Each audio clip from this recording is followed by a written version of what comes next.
Como método complementario habíamos mencionado la citología vaginal, que se utiliza mucho en la hembra canina, forma parte de lo que va a ser nuestra exploración funcional del aparato reproductor de la hembra. Es muy útil, acuérdense que es en la hembra canina, ¿sí? No es en las otras especies, ¿sí? Se hace en la hembra canina, y nos sirve para determinar en qué etapa, identificar en qué etapa del ciclo está la perra. Nos sirve también para predecir una fecha probable de parto. Esto lo hacemos una vez que en la citología concluimos que estamos en diestro. Entonces, a partir de ahí, predecimos que en 58 días va a ser la fecha probable de parto. Nos sirve para determinar problemas de infertilidad, para ver patologías como la vaginitis, en donde seguramente vamos a ver lo que nosotros vimos en la inspección. Vamos a ver una inflamación de la mucosa de la vagina, vamos a ver seguramente hiperemia, vamos a ver un flujo vaginal que no es fisiológico. ¿Qué tipo de flujo? Podemos ver una vaginitis, podemos ver un tipo de flujo mucoso, abundante y hasta purulento. También para diagnosticar tumores vaginales, como es el TBT, para piómetra y metritis aguda, porque haciendo una citología, en caso de una piómetra, y teniendo en cuenta la clínica de ese paciente, podemos ver la presencia de gran cantidad de glóbulos blancos y de piocitos en nuestra citología, y nos va a orientar para utilizar anticonceptivos en un momento adecuado, ¿sí? En esa hembra. Nosotros vamos a explicar al propietario cómo utilizarlos según lo que veamos en la citología. ¿Cuáles son las limitaciones? Es decir, ¿para qué no nos sirve la citología vaginal? No nos sirve para identificar cuándo va a ovular esa perra. Acuérdense que la perra ovula durante todo el estro, o sea, no identifica que tal día ovuló, sino identifica que está en estro y se está produciendo la ovulación, pero no hay ningún cambio en cuanto a la conformación celular que nos indique que esa hembra está ovulando, porque puede estar en la etapa de estro, pero no producirse la ovulación. Tampoco nos va a diagnosticar gestación y no sustituye la observación que nosotros, digamos, veamos en cuanto a la conducta del animal y a lo que nos pueda manifestar el propietario. Para realizar la citología vamos a necesitar de un hisopo, que puede ser un hisopo comercial o un hisopo que nosotros fabriquemos en el consultorio. Vamos a necesitar portaobjeto, y un fijador y una tinción para teñir la muestra.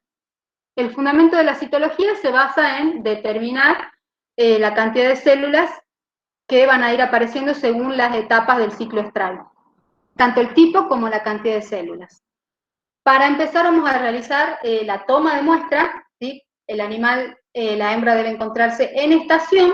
Nosotros vamos a realizar una leve eversión de los labios vulvares, como ya les dije, no una eversión, sino una apertura de los labios vulvares, y con un hisopo nos vamos a introducir de manera lenta y con movimientos de rotación, lo vamos a introducir primero hacia el techo, ¿sí?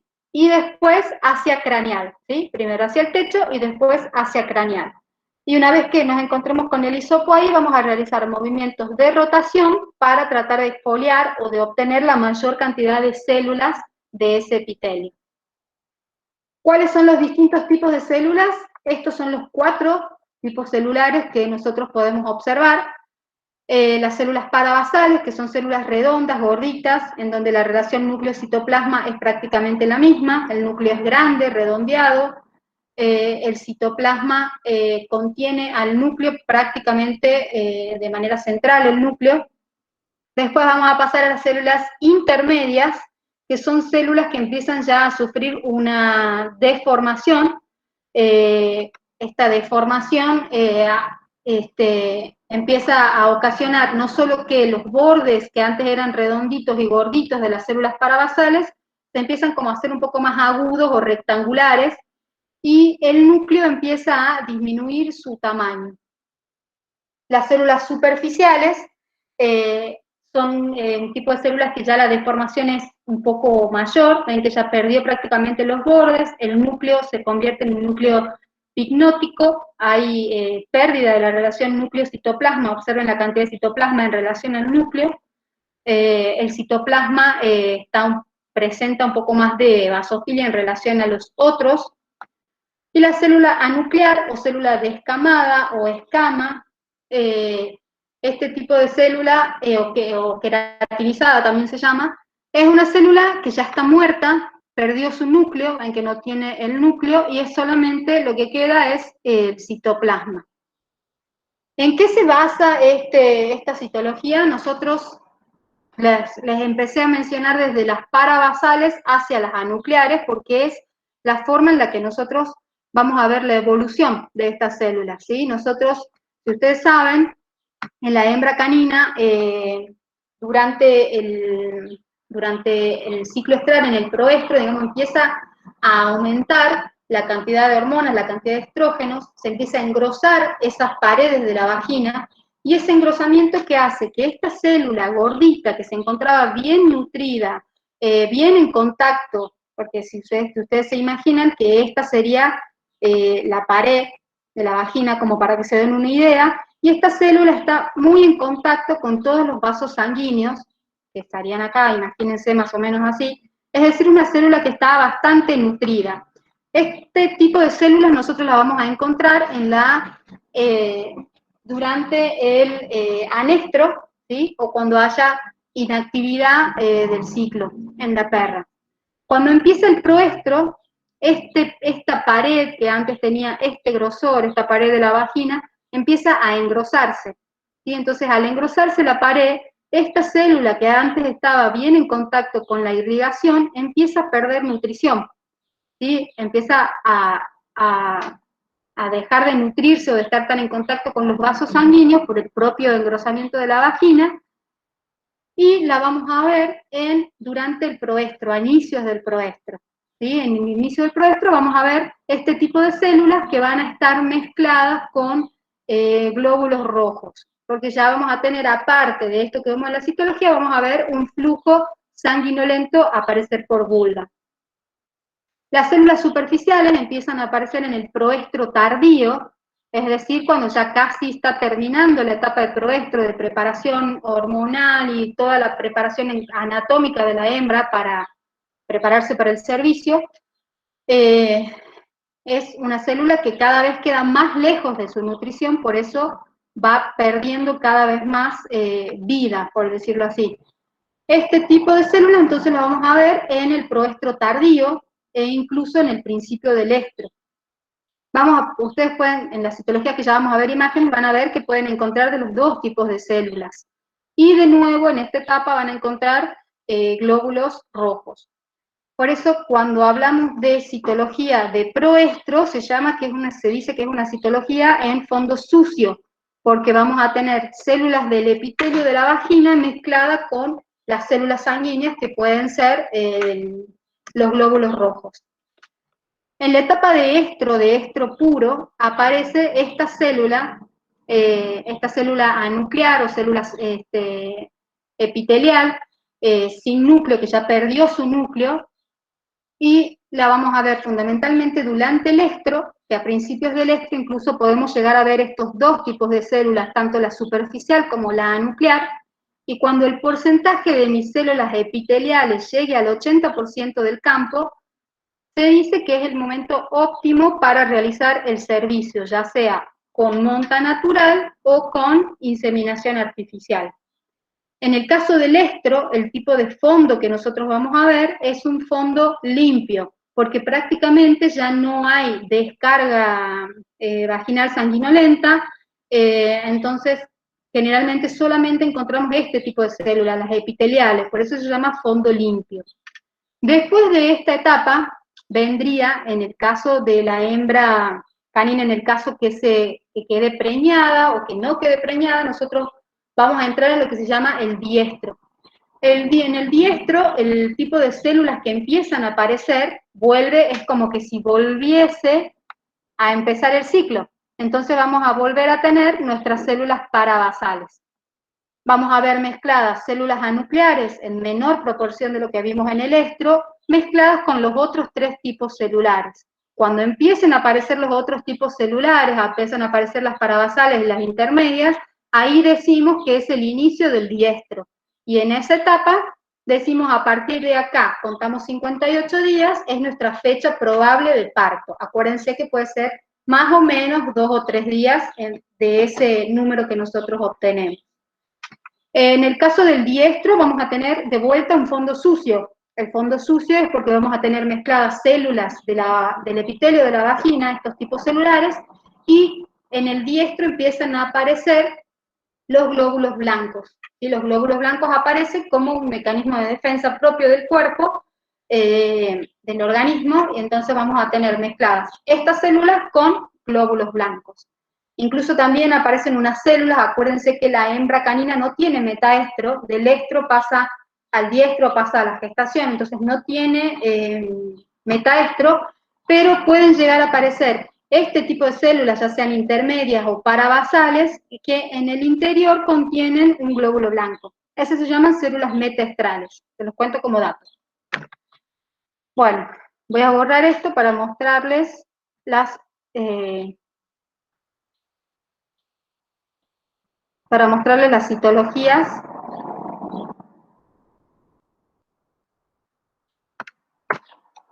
Entonces, ¿cómo interpretamos? Esto que ustedes ven acá, ven que acá tenemos presencia de glóbulos rojos, tenemos células que son redonditas, medianamente gorditas, con un núcleo prominente, prácticamente central, y hay presencia de glóbulos rojos. Esto es un fondo sucio, en donde tenemos mezcla de células sanguíneas, células parabasales. Les quiero mostrar una parabasal, por ejemplo, esta podría ser una parabasal, solo que está como movido el núcleo, y tenemos células intermedias, como es esta que está acá, ya es una célula intermedia. Y dice que algunos neutrófilos, por ejemplo acá tienen un neutrófilo que también pueden aparecer en el proestro. ¿Sí? Esto sería un proestro. Esta imagen que ven acá es una imagen de estro. ¿Ven? Ya tenemos lo que yo les decía, un fondo limpio, no hay otros tipos celulares, y las células son bien aguzadas, prácticamente rectangulares, y no contienen núcleo, ¿sí? O podemos encontrar algunas con núcleo, como esta, que se ve una sombra, pero si nosotros tenemos un 80% en nuestro campo de estas células, hablamos de estros. Acá dice que puede haber bacterias, también podemos llegar a ver las bacterias en nuestra citología. Por eso después van a venir en el diestro los neutrófilos. Esta es una célula de diestro, ven que las células ya empiezan a hacerse gorditas de vuelta, empiezan a cambiar, el núcleo empieza a engrosarse. No es que la célula esta revive y se convierte en esta, sino es que el ciclo vuelve a empezar, ¿sí? Los bordes ya son más redondeados y tenemos presencia de neutrófilos, y esta que está acá, y esta que está acá, que no sé si la llegan a ver, es una célula metaestral, como dice ahí, ¿ven? Que son las células del epitelio de la vagina que contienen neutrófilos en su interior. Y esta que está acá, esta es una citología vaginal de una perra que tenía un sangrado, y la imagen está porque, bueno, yo no la estoy viendo muy bien, pero la habíamos puesto porque es un TBT, es un tumor venérea transmisible. Fíjense que las células son similares porque son del epitelio de la vagina, y el TBT es un tumor de células redondas. Si ven esta célula que está acá, ¿sí? Esta que les estoy marcando acá, tiene vacuolas en el interior de su citoplasma. Esta que está acá también tiene vacuolas todo alrededor de su citoplasma. Esta que está acá también presenta vacuolas, y esas son las células características del TBT, ¿sí? Células redondas, gorditas, con presencia de vacuolas en su interior. Y listo.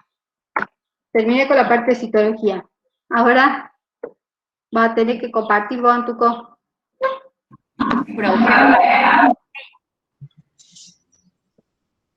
Sí. En el diestro hay anucleares, intermedias y parabasales.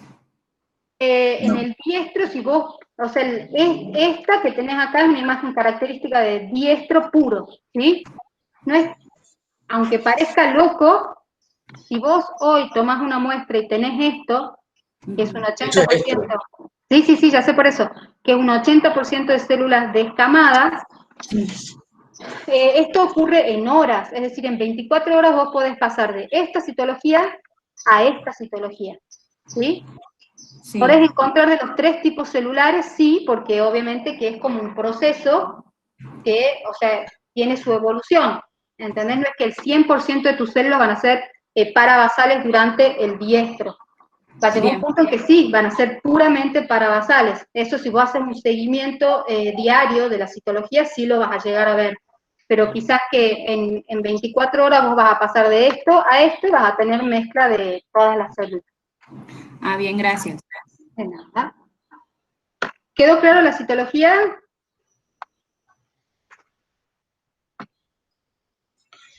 Bien, se nos está alargando un poco, pero bueno, a nosotros nos interesa que ustedes puedan llegar a entender y a interpretar lo que nosotros queremos. Quizás la parte de glándula mamaria la vemos en la clase que viene, que damos semiología aviar. Esto es cortito en serio. Ah, y la Jenny me dijo que la de ella va a ser de 1 hora y media más o menos también, que es Pero esa después. es la semana siguiente, porque Claro. nosotros damos semiología aviar y damos semiología de piel y después damos mascotas no convencionales. Sí. Bueno, vamos a ver esto. Esta parte que vamos a ver ahora es algo que no está descrito en la bibliografía y a nosotros nos empezó a interesar bastante como para que ustedes piensen o interpreten los signos y lo interpreten con una función dinámica o con un criterio dinámico. Si ustedes se fijan, lo que le decía Fernanda de la citología vaginal, tiene una dinámica. No pasa a ser estático como muchas veces pasa a ser la inspección anatómica. Esto tiene una dinámica y tiene mucha dinámica en lo que es reseña y anamnesis. Entonces vamos a ver si podemos interpretar esto. El año pasado dimos algo, lo digo, bueno, vamos a dar la parte funcional de genital de la hembra, y ahora, hoy cuando estaba armando o estaba leyendo la clase de Fernanda, pensé que, digo, lo tenemos que armar y lo tenemos que exponer. Vamos a ver cómo sale. Espero que a ustedes les termine sirviendo, porque a mí me gustó. Como quedó, me gustó. Vamos a verlo, dale. Ya te comparto ahora, Fer. ¿Hablas vos, hablo yo? Me da lo mismo, ¿no? Como quieras. Me da lo mismo. Si querés hablarlo vos, háblalo vos. Me da lo mismo. Hablemos los dos. Dale. Todo bien.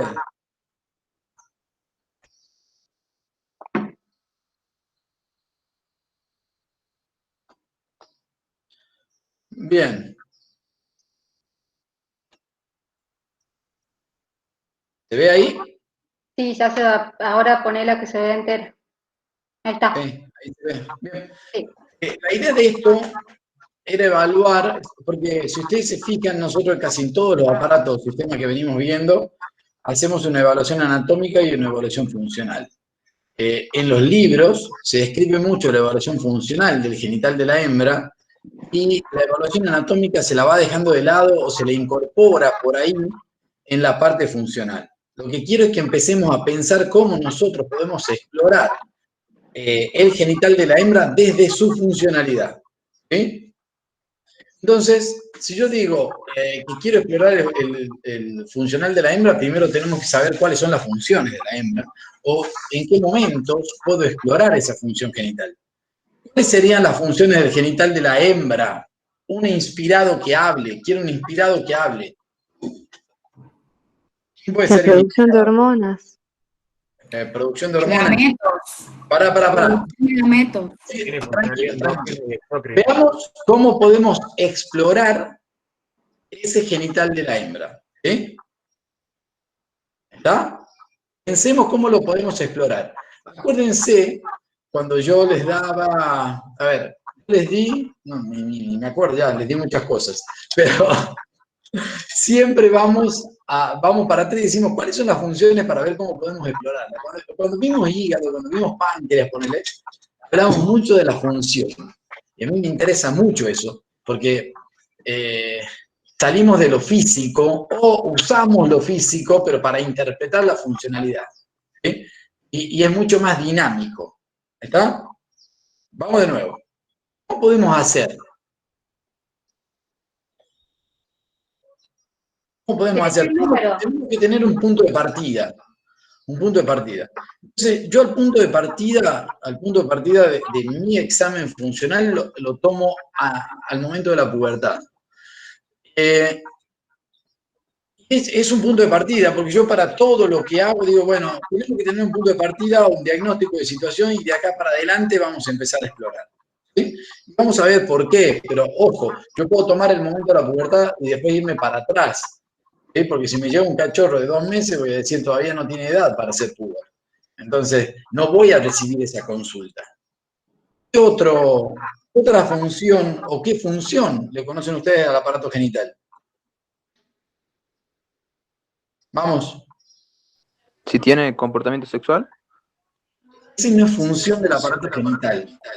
La preñez. La producción. Muy bien. Entonces, la gestación es una función. Nosotros la vamos a explorar. ¿Sí? ¿Qué más vamos a explorar? Uno dijo por ahí la producción de hormonas. ¿Está? Está bien. La podemos explorar y la vamos a explorar. Y eso quedaría para el final. Para mí, a mi criterio dentro de la exploración, quedaría al final. Porque sería una determinación con la ayuda de métodos complementarios. Todo esto que vamos a hacer, o la mayoría de lo que vamos a hacer, lo podemos hacer nosotros mismos en el consultorio o a campo. Más, nos falta. Nosotros analizamos o evaluamos el momento de la pubertad, y después vamos a ver por qué es importante. Estamos hablando de la preñez como función, ¿sí? Es una función. La producción de hormonas, y lo que me falta es la periodicidad o ciclicidad, ¿sí? De ese aparato genital. Lo tengo que evaluar porque eso es parte de su función. Ciclar para poder concebir, para poder llevar adelante una preñez o una gestación para poder parir. ¿Está? ¿Entienden? Entonces yo tengo que evaluar la regularidad de sus ciclos estrales, la capacidad de concebir y la valoración de la producción hormonal. ¿Está claro? Quede claro que esto no lo van a encontrar en bibliografías, no lo van a encontrar así como nosotros lo vamos a dar, porque esto se me ocurrió interpretarlo de esta manera a mí. Quizás ustedes después cuando lo lean o lo interpreten con bibliografía de fisiología o fisiopatología o lo que quieran, lo interpreten desde otra manera. Este es el enfoque semiológico que nosotros le vamos a dar. ¿Sí? ¿Alguna duda hasta acá? Profe, con respecto a la capacidad de concebir, ¿se refiere también, puede ser, al tamaño del animal? ¿Al tamaño de la vaca? ¿O de la perra? ¿O al tamaño de la hembra? ¿Decís vos que va a concebir? De la vaca. ¿Al tamaño de cualquier hembra que va a concebir? Sí. Sí. Ya lo vamos a ver. Lo vamos a ver. Esto es lo que yo puedo evaluar. ¿Está? Y para mí, yo siempre les dije a ustedes, una reseña correcta y una anamnesis correcta es el 80% de la exploración clínica. No de toda la historia clínica o ficha clínica, o el 80% de este diagnóstico, pero pasa a ser muy importante porque yo tengo que empezar a preguntar, y las preguntas más frecuentes de una dueña que tiene una perra dice, ¿qué le pasa que todavía no entra en celo? ¿Entendés? ¿Qué le pasa? O yo quiero saber, puede decir un propietario de una yegua, o un propietario de una vaca, o un propietario de un grupo de vacas, y quizás liberaron a servicio un grupo de vaquillonas y el resultado de la preñez es muy malo. ¿Está? Entonces, porque no se hizo una determinación de la funcionalidad de esa hembra antes. Y nosotros nos confiamos en lo que se venía haciendo, lo que hacían antes y lo que estaba pasando, y no teníamos un punto de partida. ¿Sí? Entonces, vamos al punto de partida. Y el punto de partida, en este caso, va a ser evaluación del momento de la pubertad. Y cuando digo evaluación del momento de la pubertad, ustedes van a ver la bibliografía habla de la pubertad y pone un momento o pone una fecha. Entonces, yo puedo poner en la hembra bovina la pubertad entre los 10 y 14 meses. 11 y 14 meses. Sí, bárbaro, perfecto.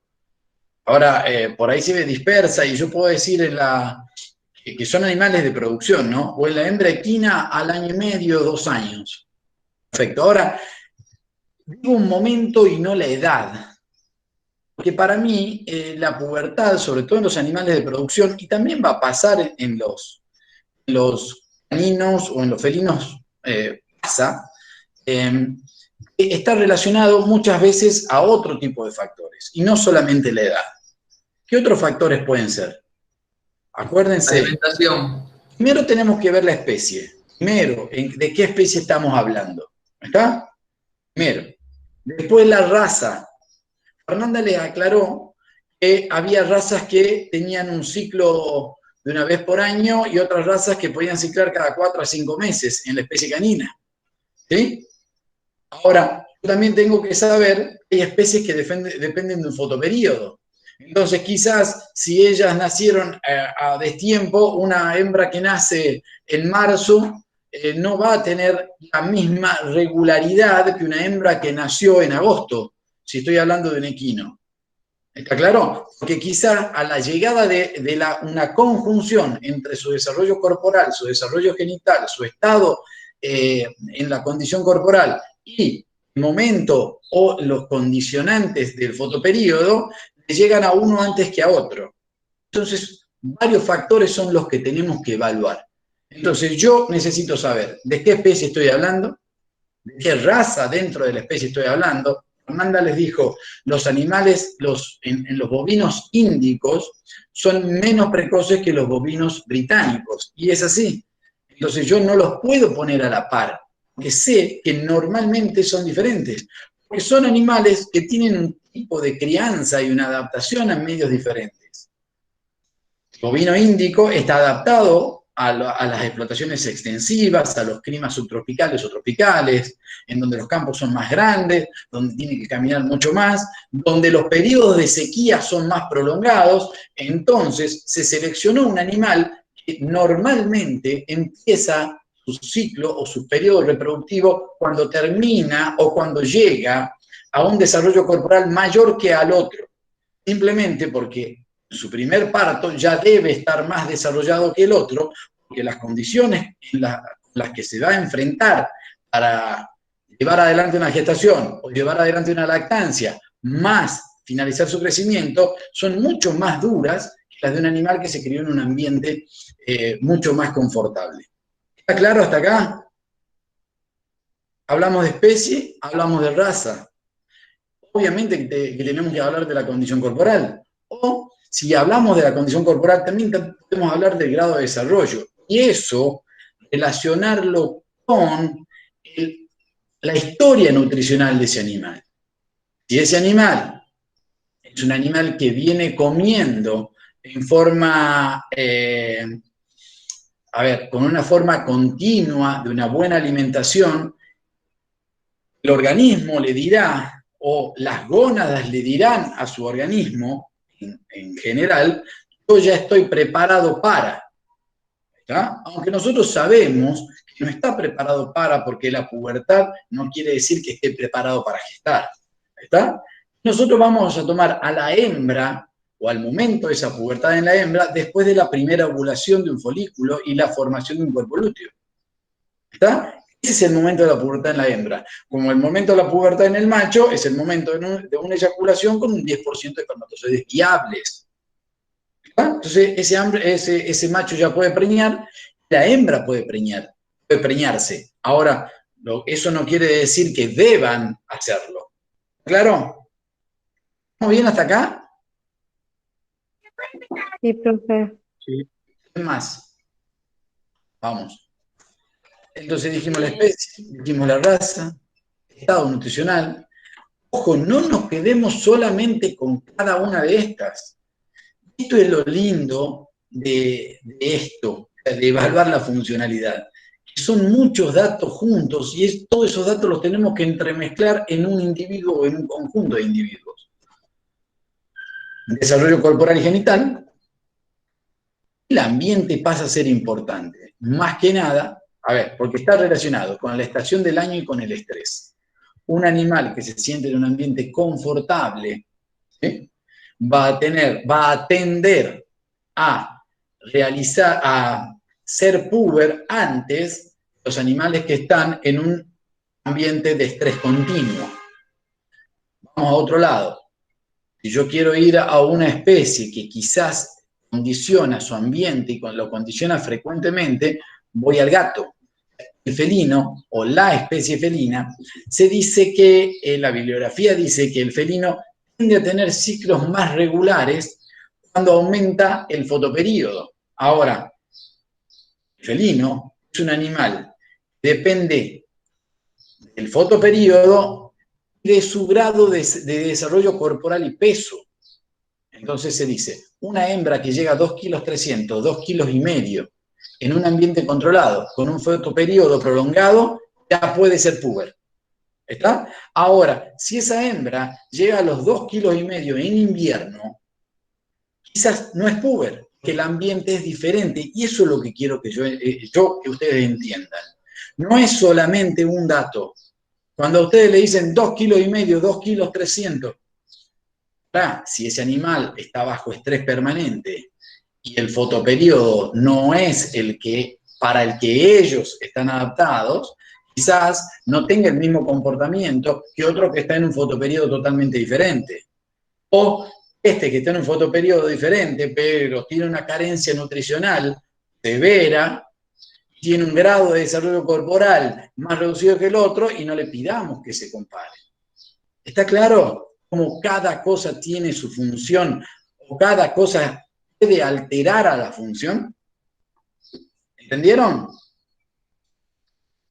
¿Sí? Sí. Vamos entendiendo cómo la vamos a evaluar. Perfecto. A mí me gusta, y después vamos a ver la ciclicidad. Yo quiero ver la evaluación de esa regularidad de los ciclos estrales. Fernanda les dio una herramienta, y una herramienta muy importante, que es la citología vaginal. La citología vaginal es muy dinámica, como ella les explicó. Yo puedo determinar hoy, puedo decir, yo estoy en el consultorio, llega una perra y la dueña me dice, la perra no entra en celo. ¿Está? Entonces, ¿yo qué voy a hacer? Tengo que tomar un punto de partida. Hice una reseña, la perra tiene 2 años, es una perra, una beagle, por decir una raza intermedia. Hubo celos alguna vez según la dueña, pero yo tengo que tomar un punto de partida. Entonces, con una citología vaginal, de anestro, de diestro o de lo que sea, tengo un punto de partida. ¿Claro? Y a mí me dice el dueño de una yegua, esta yegua se alzó hace como 6 meses y no entra en celo nunca más. Pensemos, estoy en agosto, o estoy en julio, y es muy probable que esa yegua, su último celo visible, haya sido en el mes de abril, porque el fotoperíodo se acortó y la yegua es poliéstrica estacional. ¿Está claro? Yo tengo que empezar a regular. Entonces, ¿cómo hago para evaluar esta regularidad de ciclos estrales? Primero, con una correcta anamnesis. Y una correcta anamnesis implica creerle al propietario. Me dice, entró en celo hace 5 meses y ya no entra más, o esta vaca entra en celo cada 2 semanas, o esta perra entró en celo hace 2 meses y ahora está en celo de nuevo. No lo sé. ¿Está? Solamente son datos anamnésicos que yo anoto y tengo que dejar constancia de eso para que me sirva. Una correcta reseña para que me sirva. Yo no puedo interpretar la regularidad de ciclos estrales de una yegua igual que la interpreta el de la perra. Que por ahí el tipo nunca tuvo una yegua y piensa que la yegua entra en celo 2 veces por año como la perra, y no es así. ¿Está claro? Entonces veamos. Nosotros vamos a evaluar los cambios de comportamiento, o vamos a indagar sobre los cambios de comportamiento. ¿Qué le vamos a preguntar? Si los celos son normales, o si los celos fueron normales. Entonces nos pueden decir, la vaca esta tiene un celo cada 15 días, esta yegua entra en celo cada 4 meses, la perra entra en celo cada 2 meses, no lo sé. La gata entra en celo cada 15 días. Nosotros vamos a anotar, vamos a preguntar, y le vamos a preguntar a una perra, tomamos la especie canina, le decimos, ¿cuánto dura el sangrado?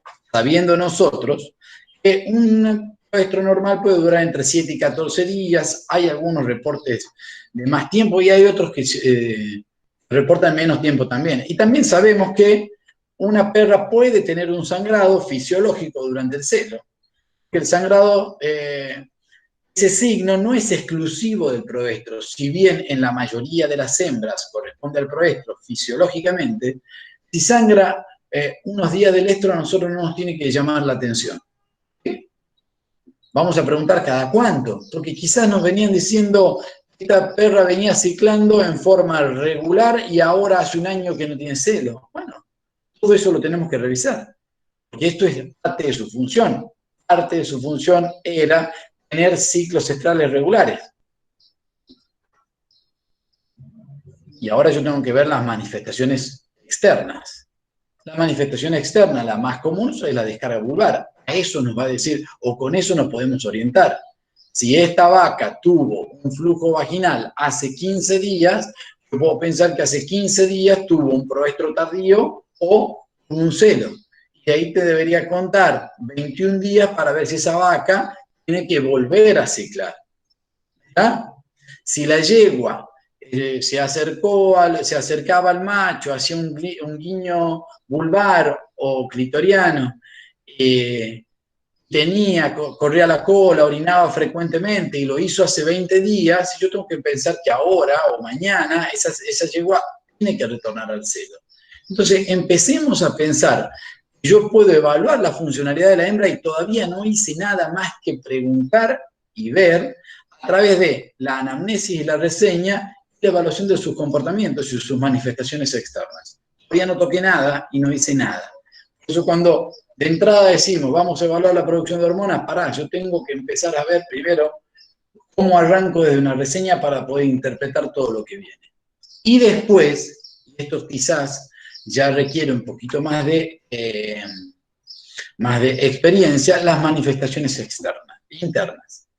Fernanda le habló en la exploración física, tanto del útero, desde el cérvix hasta los ovarios, pero nosotros tenemos que saber que a mí esa exploración física me sirve para evaluar la funcionalidad. Yo puedo palpar un ovario y decir, este ovario tiene un quiste, o este ovario tiene un tumor, o puedo pensar que es un tumor y después lo puedo confirmar.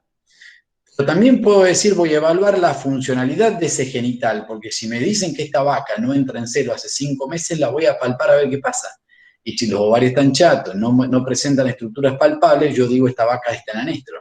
Si yo meto la mano, ¿sí?, y palpo en un ovario un cuerpo lúteo, puedo decir o que tuvo un celo silente o que sus celos son silentes con escasas manifestaciones externas y cambio de comportamiento, o que el propietario o el encargado no es buen observador. El tono uterino es otro dato. Nosotros cuando nos vamos acercando al momento de ovulación en la vaca, el útero aumenta su tono. El edema de pared, que también se palpa, o la apertura cervical, que se ve con un vaginoscopio o se ve con un ecógrafo, debe ser explorada, porque tenemos que evaluar esas condiciones para ver si está funcional. Y no nos olvidemos del contenido de la luz uterina, porque muchos úteros, este problema se llama síndrome de útero ocupado. Muchos úteros ocupados por algo de secreción, envían una señal al ovario, porque ustedes acuérdense que el útero es el que le va a mandar la prostaglandina a ese ovario para romper ese cuerpo lúteo. ¿Verdad? Y si ese útero no envía ninguna sustancia al ovario para romper el cuerpo lúteo, el ovario piensa que como el útero no le mandó nada, vamos a hacerlo obviamente en forma figurada, el útero no le mandó nada, esa hembra está preñada, y en realidad ese es un útero ocupado. ¿Verdad? Entonces, todos estos datos nosotros los tenemos que ir utilizando para evaluar la funcionalidad. La citología vaginal, les dije recién. Ahora, hay factores extragenitales que alteran la ciclicidad y la regularidad de los ciclos estrales. El primero es la especie. Obviamente, nosotros tenemos especies que son poliéstricas anuales, otras que son poliéstricas estacionales, algunas con fotoperíodo positivo, como la yegua, y otras con fotoperíodo negativo, como la oveja. ¿Sí? Y otras que se alteró su fotoperíodo, como el felino, por ser un animal de compañía que tiene aunque tiene un fotoperiodo positivo, ellos, al estar en un ambiente controlado, como es el interior de una casa, prácticamente su fotoperiodo es estable. Entonces tiene ciclos regulares durante todo el año. La edad, importante, muy importante, porque quizás al principio, después de la primera ovulación, los celos son regulares, hasta que esos celos se regularizan. ¿Está? Entonces es importante saber cuándo, qué edad tiene, qué estado corporal tiene, qué condición corporal tiene, qué grado de desarrollo tiene, hace cuánto tuvo su primera manifestación de celo, para después empezar a hacer una secuencia que a mí me sirva para evaluar la regularidad de ese ciclo.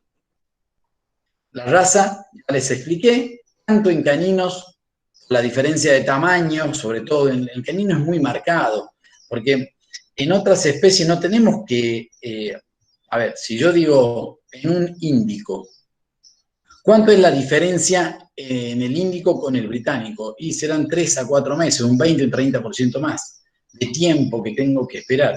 En cambio, en el canino puede ser hasta el doble, más del doble también, porque un caniche mini puede tener su primer celo, puede llegar a la pubertad a los 6 meses si tiene un desarrollo controlado. En cambio, un gran danés o una raza gigante puede tener su primer celo después del año. Entonces estamos hablando de más del doble de la edad. La condición corporal, ya lo hablamos, animales de buena condición corporal, no necesariamente obesos, son los que nosotros necesitamos, pero no los necesitamos hoy de buena condición corporal, sino que hayan tenido una buena condición corporal para que favorezca un normal desarrollo del genital a lo largo del tiempo. Por eso es importante tener un registro tanto del peso al destete de las hembras como una evolución de la pesada de las hembras, para que no nos vayamos hacia la obesidad, tampoco nos quedemos en la restricción alimenticia. Porque si ustedes recuerdan de fisiología, el único aparato dentro del organismo que está de lujo es el aparato reproductor. No es vital para la vida del animal. ¿Está? Si ustedes abandonan alguno de los otros aparatos, vamos a tener alguna dificultad en la vida. Me dirán, la vista, el aparato visual no es vital para la vida, siempre tenemos dificultad en la vida. En cambio, si la vaca no tiene aparato genital, no le pasa nada, su vida sigue normal. Otra condición extragenital es el amamantamiento. Digo el amamantamiento porque está muy escrito el efecto de la prolactina sobre el eje ovario hipofisario o hipotalámico hipofisario y en la inhibición de la liberación de hormonas o gonadotrofinas. Entonces, hay especies en donde esto es mucho más marcado, como por ejemplo en el porcino, en el felino también. En el bovino se da, pero al nosotros seleccionar y modificar algunas condiciones, lo vamos modificando. El porcino está bastante más marcado, porque el porcino destetan y nosotros ya sabemos que en un periodo de 15 días esa hembra muestra celo, y mientras está amamantando prácticamente no lo muestra. Entonces el momento del destete pasa a ser muy importante para esto. El estrés lo voy a poner siempre. El estrés es algo que va a condicionar siempre tanto la aparición de los celos, del primer celo, o las manifestaciones de celo a través del tiempo con regularidad. Muchas veces ese mismo estrés generará alteraciones en los cambios de comportamiento. Estos cambios de comportamiento no serán muy visibles o directamente no aparecerán. Pero porque ese animal, si bien hormonalmente tiene condiciones de ciclar, no las muestra porque tiene lo que se llama anafrodisía o frigidez. ¿Sí?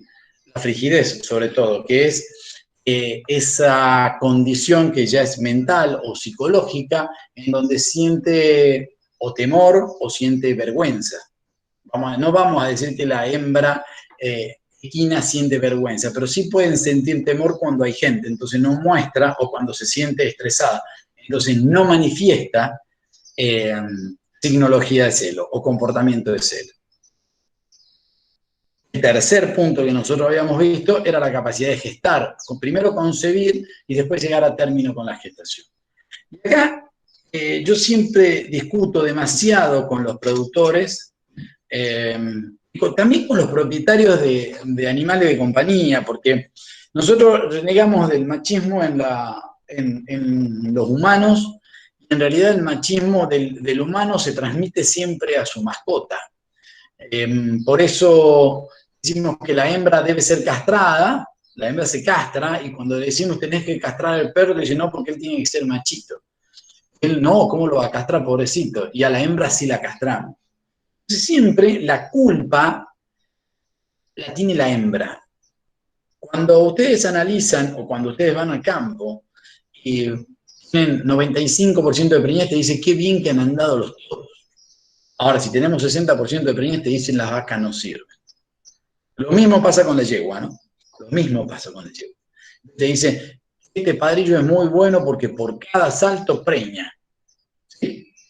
Ahora, si erra, te van a decir, esta yegua no es buena porque no se preña, le di 20 saltos y la yegua no se preña. Entonces, tenemos que empezar a pensar, al momento de la cópula, para que haya concepción, el macho tiene que servir. ¿Cómo hago para saber si el macho sirve? Si primero averiguar sobre el antecedente productivo o reproductivo de ese macho. Si es un perro, tengo que averiguar si ya tuvo crías. Si es un toro que yo compré en un remate, tengo que pedir un examen de calidad seminal. Si es un padrillo, un equino, tengo que ver si realmente su semen sirve. ¿Está claro? Entonces, no busquemos la causa post-mortem, busquemos de prevenir esa causa que sería la falla en la concepción al principio. Cuando yo voy a seleccionar un macho, tengo que seleccionar un macho que sirva. Si la hembra sirve y el macho no sirve, fracaso. Y yo todo el trabajo mío de reproducción lo puse en la hembra en vez de ponerlo en el macho también. Los dos forman parte de esto. ¿Sí? No es uno el que se lleva todo el éxito y el otro el que se lleva todo el fracaso. Después, obviamente que esto entrará en toda la parte, ¿cómo se dice? Ay, Dios, ya me olvidé la palabra. Folclórica del tema. Cuando uno tiene una hembra o una yegua para servir, dice, le voy a dar 5 veces, la hice servir a la yegua. Y todos los días 5 veces. Llegamos a una endometritis postservicio o una endometritis persistente en la hembra y un agotamiento del macho. Entonces, ¿qué pasó? La sirvió 5 veces durante 5 días y la hembra está vacía. ¿Y de quién es la culpa? La culpa es de la persona que guiaba el servicio. Entonces, esto también se da en la hembra canina. Primero que nosotros tenemos que saber que la hembra es dominante en su territorio, por ende la hembra debería ir a la casa del macho, debería, ¿sí? Después, yo tengo que saber en qué momento ovula la hembra. Hay mucha bibliografía de esto y la mayoría dice que la hembra ovula desde la mitad del celo hacia el final. También hay bibliografía que dice que la hembra en su primer ciclo, o en su primer y segundo ciclo, ovula desde el primero o segundo día de celo, estamos hablando de canino. Y en realidad lo que pasa cuando las hembras se hacen más grandes es que se hacen receptivas antes de empezar a ovular. Bueno, para nosotros saber esto, una citología vaginal, si bien no va a predecir el momento de ovulación, sí predice el momento en el que la hembra está realmente en celo, ¿sí? Porque el genital, su vagina, se prepara para recibir la cópula, y de ahí en más, sabiendo cuánto tiempo duran los espermatozoides viables en el aparato genital, voy a decir cuántas veces debo servir la perla. Lo mismo pasa con una yegua o con una vaca, siendo que a la yegua le puedo hacer un seguimiento del momento de ovulación o puedo inducir su ovulación para no tener que desgastar el padrillo y no introducir sustancias que no son, propias de la yegua dentro del útero y el útero reacciona. Si lo hacemos en forma repetida, el útero va a reaccionar en forma repetida.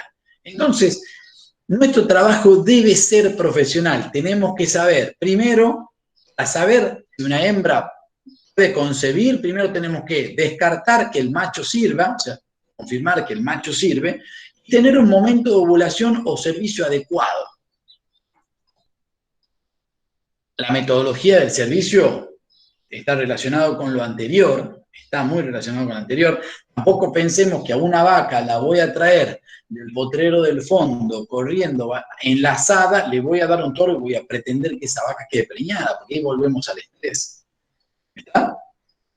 Entonces, no lo hagamos, no lo hagamos. La metodología de ese servicio nos sirve. La metodología de inseminación artificial, y nosotros tenemos que revisarla. Nosotros como profesionales, si inseminamos nosotros, tenemos que ser metódicos, tenemos que ser ordenados y tenemos que respetar los horarios que son pactados, ya sea para inseminar una yegua, para inseminar una vaca, o los días pactados para inseminar una perra.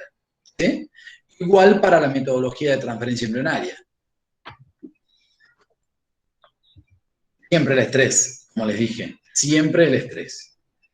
Ahora, yo ya logré servir a una hembra, la serví normalmente, confirmé que esa hembra ovuló, confirmé que el macho tenía espermatozoides viables, o que el macho tenía capacidad de preñar, o que el semen que yo utilicé era un semen viable. Monitoreé esa hembra al principio, veo que tiene una vesícula y digo que esa hembra está preñada. Bueno, de ahora en más tengo que seguir, tengo que prestar atención a las enfermedades abortigénicas. Porque las enfermedades abortigénicas muchas veces, a ver, son enfermedades de manada o enfermedades de rodeo. En una hembra equina, la que más aparece o la más importante en nuestra zona es la rinoneumonitis equina, sin olvidar al aborto equino por salmonela. En el bovino no nos podemos desentender de una rinotraqueitis infecciosa o de una diarrea viral bovina. Son enfermedades de rodeo, el impacto que yo voy a ver es en la parte reproductiva. Entonces, bueno, si nosotros no tratamos, no prevenimos la signología o la consecuencia de esas enfermedades, la manifestación clínica es el aborto. Le echamos la culpa a la yegua, cuando en realidad estas enfermedades son de rodeo o de manada. Entonces, ¿quién tiene la responsabilidad de controlarlas? Nosotros. Por último, las disfunciones hormonales.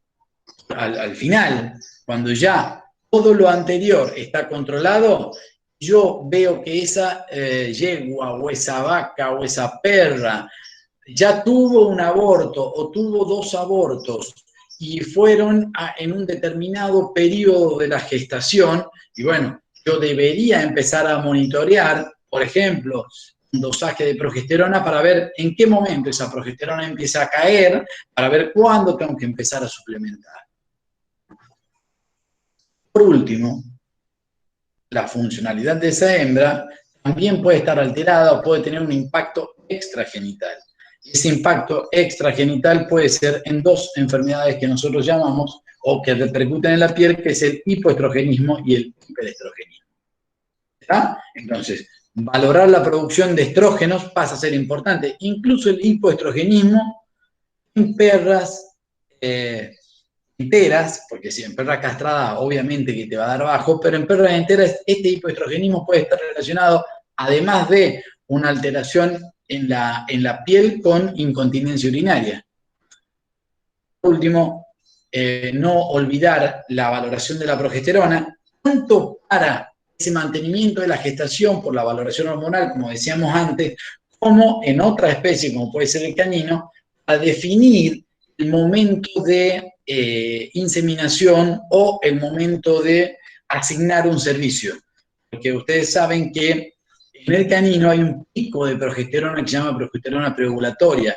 Ese dosaje de progesterona a nosotros nos sirve para ver cuándo yo puedo dar servicio. Eso, yo generalmente uso la progesterona preovulatoria, porque lo quieren usar mucho los criadores, en conjunto con la citología vaginal. ¿Está? Hasta ahí llegué yo. ¿Entendiste, Fernanda?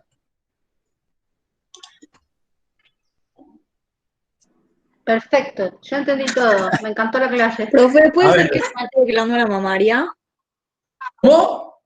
¿Puede ser que falte glándula mamaria? Sí.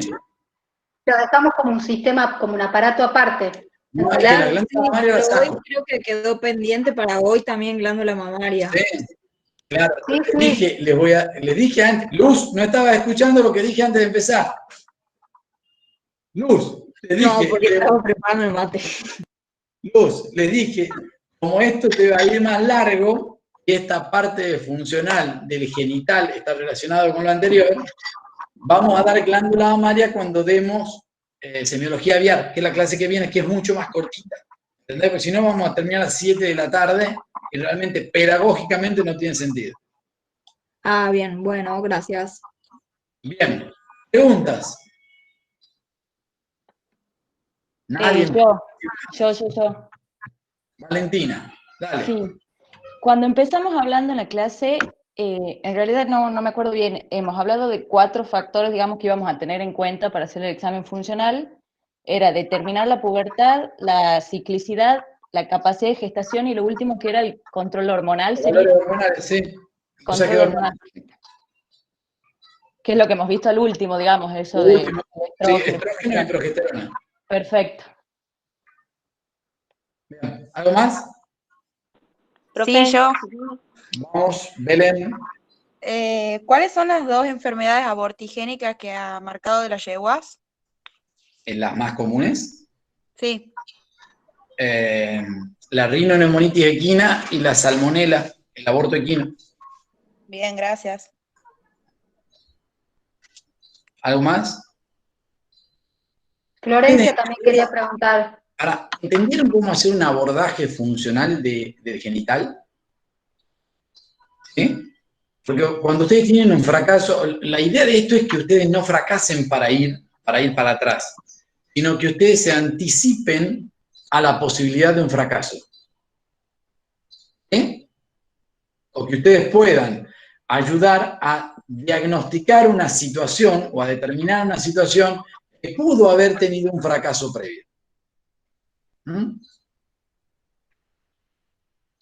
Para mí, el éxito empieza primero en una correcta selección de las madres. Yo el otro día, en un campo en Pozo Hondo, en Santiago del Estero, que tiene malos resultados reproductivos, sobre todo en Vaquillona, hablábamos con el propietario y hablábamos con el ingeniero zootecnista que estaba a cargo. En realidad, los errores de ellos parten en la selección de la vaca. Y de una mala selección de la vaca pasamos a una mala selección de la hembra, de la ternera de recría, con una mala recría. Después le pedimos que esa hembra, que fue mal seleccionada, que fue mal nutrida, cuando uno le asigna el servicio se preñe. Y no, magia no pueden hacer. Esto es un trabajo. O sea que el éxito se debe a la genética. Una buena genética. O sea, cuando estabas diciendo que el éxito, yo pienso que el éxito se puede dar una buena genética del animal. Por supuesto, a ver, cuando ustedes hablan de los caracteres reproductivos, y lo habrán visto en genética, y no sé si lo vieron en fisiología, hablan que los caracteres reproductivos son de baja heredabilidad. Pero también tienen que saber que son heredables. Una hembra buena, una hembra fértil, tiene generalmente crías fértiles. Un macho fértil generalmente deja crías fértiles. El problema es que nosotros estamos inmersos en un show, en la parte de producción, digo, ¿no? Y también pasa en los animales de compañía, pasa pero frecuentemente en los animales de compañía. Los equinos, ¡puf! En el equino pasa, se reproduce cualquier cosa. A pesar de que nosotros estamos en desacuerdo con la reproducción que se hace, ellos reproducen porque les importa el show. Bueno, nosotros no estamos a favor del show. ¿Está? Entonces lo que nosotros queremos hacer es un mantenimiento de una producción. ¿Sí? Un mantenimiento de una especie normalmente estable, para lo que a nosotros nos toca regular. Entonces, esos caracteres que son de baja heredabilidad, en el tiempo van perdurando en el rodeo. Yo no voy a pretender en 1 año o 2 años cambiar la historia reproductiva de un rodeo, sí puedo empezar a mejorarla. Yo a todos les digo, yo cuando empecé a trabajar en el INTA de Leales, que es sin duda de todos los campos que yo manejo el mejor campo productivo o reproductivo, mejor dicho, a mí me llamaron como hace 15 años del INTA de Leales y los nuevos encargados de ese tratamiento me decían, queremos aumentar los porcentajes, y en esa época el porcentaje de preñas de ellos andaba entre un 65 y un 72% de acuerdo a la categoría. Entonces nos sentamos con los ingenieros zootecnistas que estaban a cargo y nos propusimos un trabajo a largo plazo. Hoy, les aclaro, hoy es el mejor campo productivo independientemente de las condiciones climáticas, porque vienen con resultados sostenidos arriba de 85 y muchas veces arriba del 92%, porque se hizo un trabajo a conciencia. Ahora, también tenemos que decir que ellos no dependen del capital de ellos para vivir, sino que es un capital estatal. Entonces pueden darse un lujo de decir, bueno, cierro los ojos, vendo esto y empiezo a regular por este lado. Los campos de cría dependen puramente de su producción, tienen que empezar a ver cómo, bueno, lo que yo te digo, más lo que tenemos, empezamos a hacer que los engranajes empiecen a engranar para que la producción vaya para adelante. ¿Más? ¿Entendiste, Belén? Se fue Belén. Ah, bueno, bien. Es que hay dos Belén, no sé quién le dice. Ah, no, la que me preguntó. Y las dos hemos preguntado. Ah, no, pero Sí, no, Belén no. Arias me preguntó recién. No, La sí, otra atención. es María Belén, la otra es Belén. Hola. No sé. Vamos a ver cómo le empezamos. Yo soy Bueno, de ¿qué más? Belén, ¿Cómo? que yo soy de Elena Seca también, pero bueno, puse el nombre entero. Ya estamos. ¿Le decimos María Belén? ¿O Sí, María Belén, Bueno, como ven. bueno, ¿qué más? Profe, Gonzalo, dale. ¿me puede explicar la última parte que habló de la progesterona, que lo usaba junto con un método complementario como la citología? No entendí bien lo de cómo la progesterona Eso preovulatoria. es en la hembra canina. La hembra canina tiene un pico que se llama progesterona preovulatoria. Esta progesterona preovulatoria es necesaria para el desencadenamiento posterior de la cascada o de esa retroalimentación que deriva en la ovulación de la hembra. ¿Está? Porque las células empiezan a luteinizarse cuando el folículo es grande. ¿Sí? A nosotros, clínicamente, o a nosotros dentro de nuestra profesión, nos sirve para decir, esta hembra que ya tiene su pico de progesterona, está por ovular, porque ya me está mandando ese mensaje, esos folículos ya están grandes, están luteinizando las células y por eso aumenta la cantidad de progesterona. ¿Por qué te digo que yo lo relaciono con la citología vaginal? Porque lo que les explicó Fernanda, yo le pongo esa progesterona preovulatoria con el 80% de escamas, es el momento en el que, por lo menos el momento que nosotros elegimos para empezar a inseminar la hembra, o para decir, empiecen a servir la hembra. No sé, Fer, ¿qué puedo decir? ¿Nada? Yo la verdad que nunca la usé, pero sí sé que se hace, nunca la implementé, siempre me baso en lo que es la citología. Pero sí había algo que en cuanto al manejo que me parecía importante, que cuando buscan reproducir a los caninos, generalmente lo que quiere el dueño es muchos cachorros, porque generalmente los venden, no importa la raza, pero cuando los venden lo que quiere es muchos cachorros, entonces lo que hacen es cruzamientos masivos.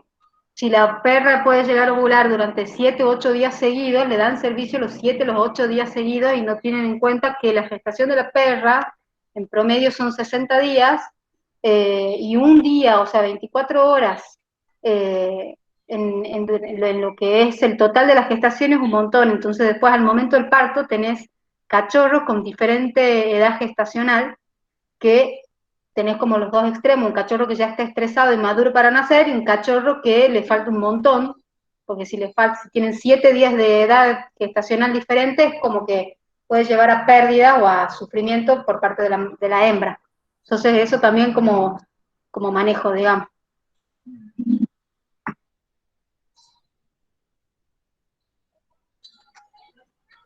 Bien, ¿algo más?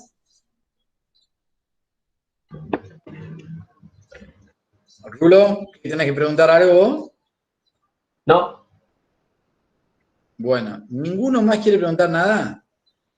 Cuando yo pregunte en un examen exploración del genital de la hembra, todos me van a contestar bien, ¿no? No se van a quedar tildados como se quedaban generalmente hasta este año que empezamos a explicar. ¿Sí? Bueno, ¿qué hacemos? Terminamos nomás, vamos el miércoles que viene, damos primero exploración de glándula mamaria y después concepto de semiología aviar. ¿Está claro? Bien, toma asistencia. Dale, Rulo, toma asistencia.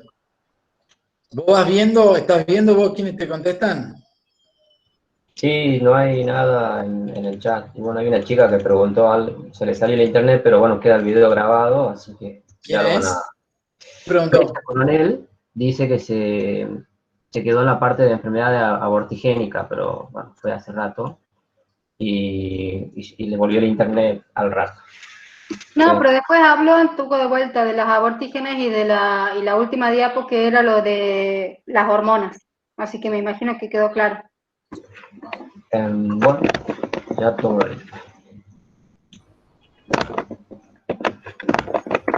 Yo te voy diciendo si alguien me contesta por el chat, si está presente, Rulo. Bueno.